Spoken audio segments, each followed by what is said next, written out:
Welcome back to A Minute with Chelsea. This is a fantastic day. Don't leave. I woke up, I fed Charlotte her nasty food with her salmon oil, and I set up her bird feeder, and of course she fell asleep because she doesn't care about anything, and she slept right through this visit.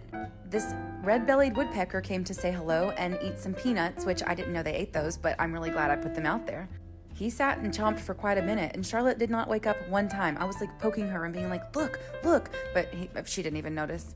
But whatever, I got to see it, and now you get to see it. And then I went to Seven Brew and I got some coffee. I came home, I made myself some breakfast on my homemade sourdough toast. Delicious. Today is such a good day. I was so anxious, by the way, so anxious. So here's my flow for my test out. I ate my breakfast, I went over my flow, and then I took a shower. Yes, look at my disgusting bottom of the shower that I never show anyone, but now you know it's here. $13,000, anyone? You want to pay for the new shower? Anyway, I rolled my little rolling laundry cart and I started a load of laundry. Then I jumped onto a Zoom and I did some homework, and then the lawnmower man came. Then I was very anxious. It was time to go to my test out. I stopped at a different Seven Brew in Little Rock, and while I was there, the girl was like, "Are you okay?" And I was like, "Yeah, I'm just anxious." And she was like, "Me too. I just found out I'm pregnant." And I was like, "Oh my God, are you okay? Is that like good or bad?" She was like, "A little bit of both."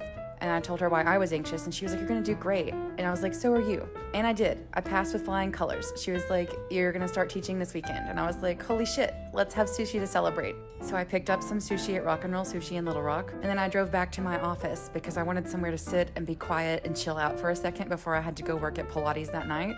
And I just want to let you know how the test out works. My lead trainer sits in silence, and she watches me and she grades everything I do, from every second to the words I say, to what I'm wearing, to my inflection, my tone of voice, to the cues I give. Every single thing is judged. And I'm so glad it's over.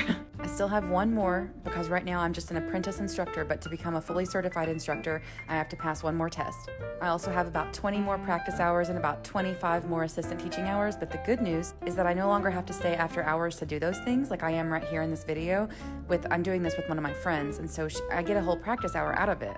But now I get to count my actual teaching classes as those hours. So I'm gonna get paid while I'm also studying, and that's amazing. I just really miss moving my body because one of the things that is the worst part of being an instructor is that you don't get to join in. So it was nice to do this with my friend because you don't realize just how much you miss moving until you don't get to, and you have to just teach everybody else how to do it. So I'm taking a lot more classes with different instructors to get more ideas and to learn different styles. I cleaned the studio after we were done, and then I drove home and I was so tired I forgot to film.